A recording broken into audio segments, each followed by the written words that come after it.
Hey everyone, welcome to the Movie Throne. I'm your host, the one and only King Kansas, here to bring you another movie review your way.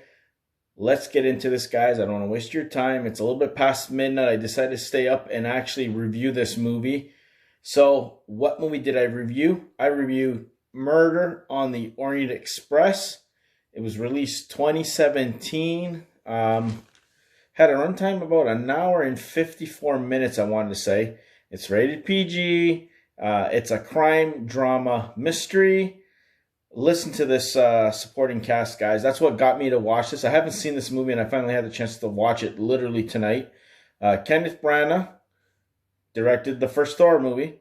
Who else is there? Penelope Cruz, William Dafoe, Michelle Pfeiffer, Judi Dench, Daisey Ridley. Who else is there? Tom Bateman, Josh Gad, Johnny Depp, Adam Garcia, Lucy Boynton, Olivia, Colman, Miranda. I think it's Hazen. I don't even know the proper thing, but there's so many people, so many little cameos here and there. To sum it up for you guys without spoiling, because I'm going to be doing non-spoiler, then I'll do the spoiler part and kind of give you some highlights of this.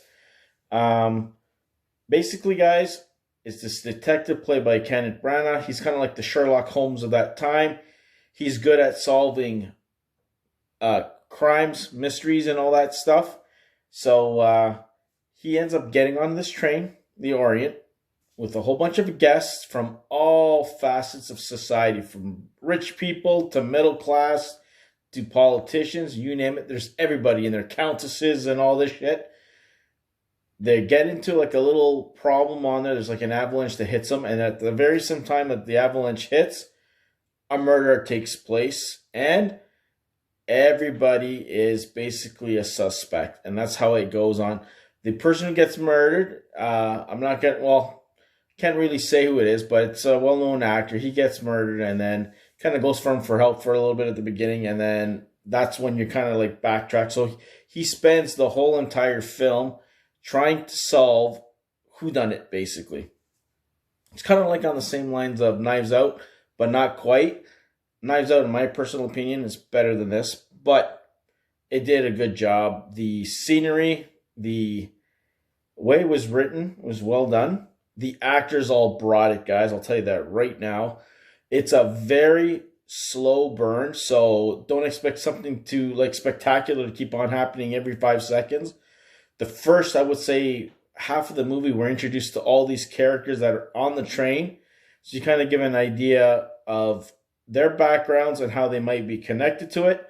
There's a tragic event that kind of occurred, which kind of relates to why this person gets murdered. Okay? And it's in a very unique way. People get interviewed one by one by the detective, Kenneth Branagh's character, and it slowly reveals the clues that he needs to follow in order to solve who it is. And of course, like always fashion, it's a lot of misinformation, useless information that kind of gets you away from you solving it yourself. And eventually, someone is revealed to be it, and then it's like, nope, psych, gotcha. Not the case at all. Then the ending, the way it comes up, it's surprising. It surprised the hell out of me because I was still expecting it to be one way, but then it's totally another, which is cool because that's what you want. Because if it's a slow burn, when stuff does occur, guys, it kind of is like, whoa, what happened here kind of thing, right? Because everything just goes very slow. It's a slow pace, let's just say that. Could have been an hour and a half instead of the extra 20 minutes and trim it right off there, but cool. But it'll take you for a roller coaster ride. Do I think all you guys would like it? I would say yes. It's not as bad as that. People made it sound like it was garbage and you can't watch it. That's why I was kind of like hesitant to watch it at first. I'm like, nah, you know what? Leave it. And then finally, it was on TV, and I decided to watch the damn thing. And I'll tell you right now, for almost 2 hours of watching it, I'm not angry or pissed off that I did. I enjoyed it. It's not a great film at all. It's a good film just to pass 2 hours, to tell you the truth. If I had to pick this and Knives Out, hands down, okay? So that is my review on Murder on the Orient Express, starring a whole bunch of amazing actors and actresses in this film. So I hope you guys enjoyed it. Comments in the comment section below. Give me your thoughts. Did you like it? Was it on par with Knives Out? Knives Out better than this? I don't know. You just let me know below. Try not to spoil it too much, but if you haven't seen it by now, it's been 4 years now, so you've been warned. Okay, let's put that spoiler in the corner.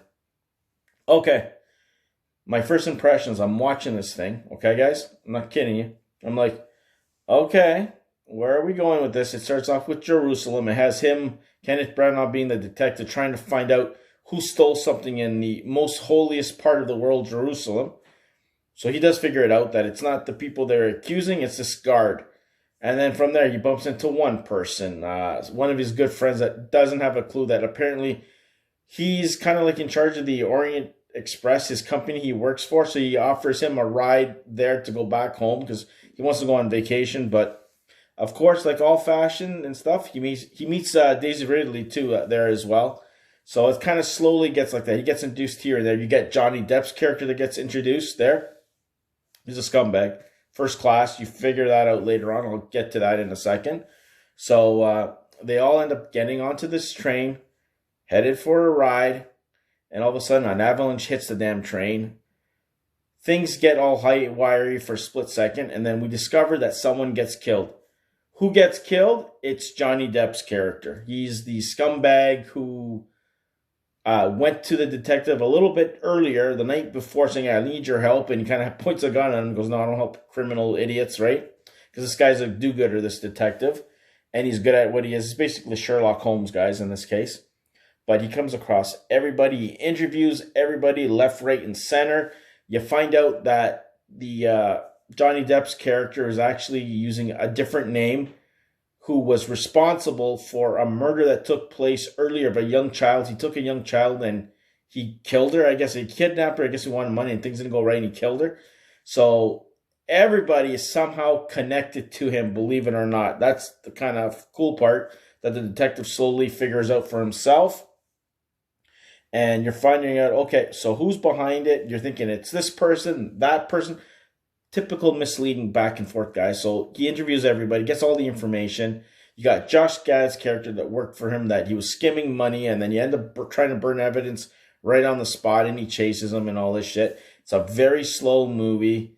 Everybody's been affected. All the guests are being notified that, yeah, you know what, there's a connection to this Armstrong murder, and that's what it is, right? This douchebag did it, Johnny Depp's character. So he kind of got what he deserved. So the detective's putting everything together, and right near the end, there's like a reveal that Daisey Ridley's character gets questioned by him again, and it's kind of slightly revealed, which I knew it was not the case. I can tell you right now, and how these movies work, that you think it's her, and then no, it's the doctor who's kind of with her, who's protecting her, that he might be behind it, but he only shoots him in the arm instead of killing him, because if you want to kill the detective and cover your tracks, you don't miss, right? And that's how it is. And then you learn through flashbacks, you know, Michelle Pfeiffer's character, which she did a good job in it. She's the one who kind of orchestrated the whole murder thing that went down. So he has all of them lined up outside in the tunnel. It looked like the Last Supper, guys. I'll tell you right now, it's pretty cool to see all of them. And he's going down the line and kind of saying how each person was affected by Johnny Depp's character. He ends up with her. He goes, you know what? I cannot let you guys walk away with this, pretty much like basically to Michelle Pfeiffer's character, which she reveals in flashbacks, which totally surprised me, guys, because I was still expecting to be just one person who did it. It was all of them. You see in the flashback that everybody's taking a jab at stabbing Johnny Depp and shit like that, basically. And he kind of figures this out on the fly, and he's like, okay, listen, man, you guys are going to have to kill me, because if you don't, I'm not the kind of person that I can walk away and let you guys go and keep my eyes closed.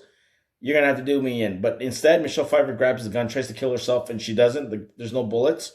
So he comes to a realization that for the first time in his career, that sometimes justice is unbalanced and he has to keep his eyes closed. And you know what?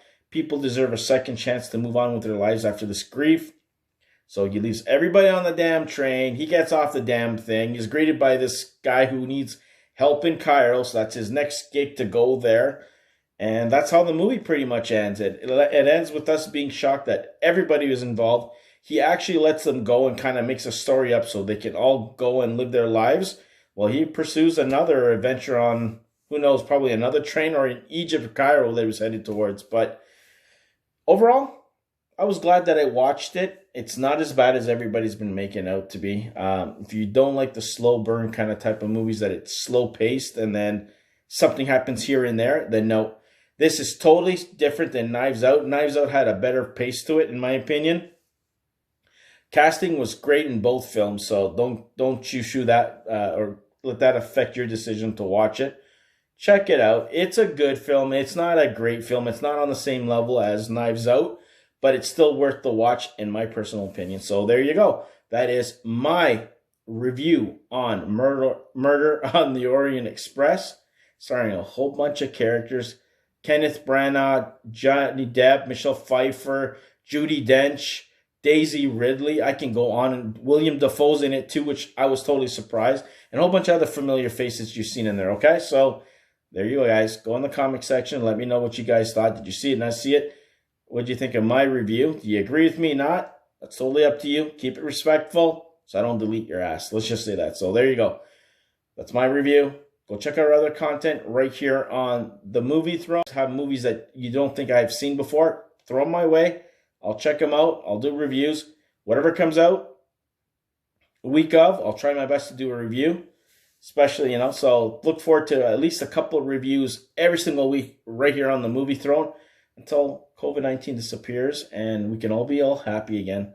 So until then, stay off my throne and I'll see you guys soon with another review. Take it easy, guys.